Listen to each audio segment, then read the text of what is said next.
उमामहेश्वरस्तोत्रम् नमः शिवाभ्यां नवयौवनाभ्यां परस्पराश्लिष्टवपुर्धराभ्यां नगेन्द्रकन्या वृषकेतनाभ्यां नमो नमः शङ्करपार्वतीभ्यां नमो नमः शङ्करपार्वतीभ्यां नमः शिवाभ्यां सरसोत्सवाभ्यां नमस्कृताभीष्टवरप्रदाभ्यां नारायणेनार्चितपादुकाभ्यां नमो नमः शङ्करपार्वतीभ्यां नमो नमः शङ्करपार्वतीभ्यां नमः शिवाभ्यां वृषवाहनाभ्यां विरिञ्चि विष्णुन्द्रसुपूजिताभ्यां विभूतिपाटीरविलेपनाभ्यां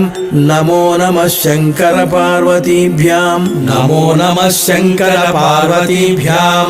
नमः शिवाभ्यां जगदीश्वराभ्यां जगत्पतिभ्यां जयविग्रहाभ्यां जम्भारिमुक्षैरभिवन्दिताभ्यां नमो नमः शङ्करपार्वतीभ्यां नमो नमः शङ्करपार्वतीभ्यां नमः शिवाभ्यां परमौषधाभ्यां पञ्चाक्षरी पञ्जररञ्जिताभ्यां प्रपञ्चसृष्टिस्थितिसंहृताभ्यां नमो नमः शङ्करपार्वतीभ्यां नमो